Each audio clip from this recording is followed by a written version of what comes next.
राजमाता जिजाऊ आणि सावित्रीच्या सर्व लेकींना जागतिक महिला दिनाच्या हार्दिक हार्दिक शुभेच्छा।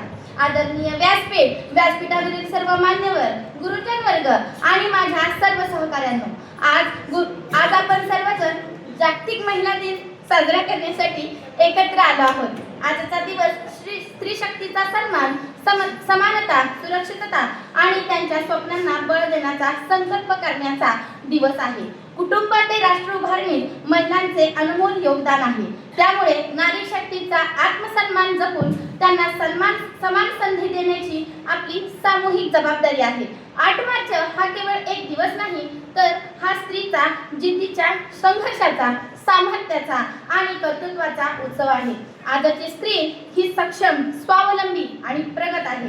तिने घरगुती जबाबदाऱ्या सांभाळून शिक्षण, संरक्षण, आरोग्य, व्यापार आणि अंतराळ अशा सर्व क्षेत्रात आपली वेगळी ओळख निर्माण केली आहे।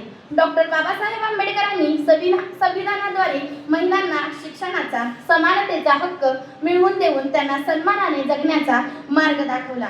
महात्मा ज्योतिराव फुले यांनी सावित्रीबाईंसोबत 1 जानेवारी 1848 मध्ये पुण्याच्या भिडेवाड्यात मुलींची पहिली शाळा सुरू केली। ज्योतिबा फुले यांचा ठाम विश्वास होता की एक पुरुष शिकला तर तो एकटा शिकतो, परंतु एक स्त्री शिकली तर ती संपूर्ण कुटुंब सुशिक्षित करते।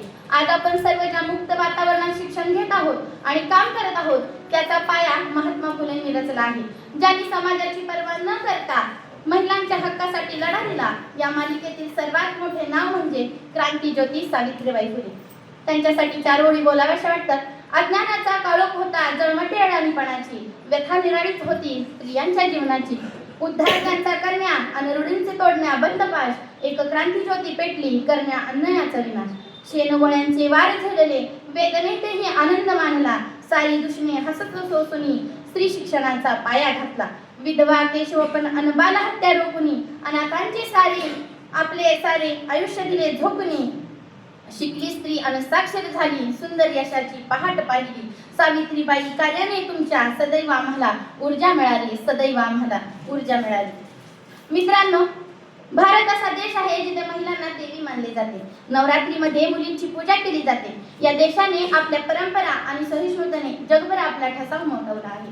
आपण खऱ्या अर्थाने अजूनही महिलांना हवा तसा सन्मान देऊ शकलो नाही। सुरक्षेच्या दृष्टिकोनातून अजूनही मुली रात्री उशिरा घराबाहेर पडू शकत नाहीत। त्यामुळे या दिवशी त्यांना दिला जाणारा सन्मान दिवस पुरेसा आहे का, असा प्रश्न माझ्या मनात उपस्थित राहतो। आजच्या युगात घरापासून ऑफिसपर्यंत सर्व काही सांभाळत असताना आणि कोणत्याही क्षेत्रात पुरुषांच्या तुलनेत मागे पडलेले आढळत नाही आणि आपल्या सर्वांच्या आयुष्यात त्यांच्या या त्यागाचा आणि योगदानाचा मोठा वाटा आहे। आजच्या या दिवशी सर्वांनी मिळून महिलांचा स्वाभिमान आणि आत्मसन्मानाचं रक्षण करण्याची शपथ घेऊया। शेवटी 2 ओळी सांगून मी माझ्या शब्दांना विराम देते। तुझ्या प्रयत्नांना मिळू दे यशाची सोनेरी किनार, लक्ष लक्ष दिव्यांनी उजळू दे तुझा संसार। कर्तृत्व आणि सामर्थ्याची ओढून ये नवी झालर, पुन्हा एकदा होऊ दे स्त्री शक्तीचा जागर, पुन्हा एकदा होऊ दे स्त्री शक्तीचा जागर। धन्यवाद सर्वांचे खूप खूप आभार।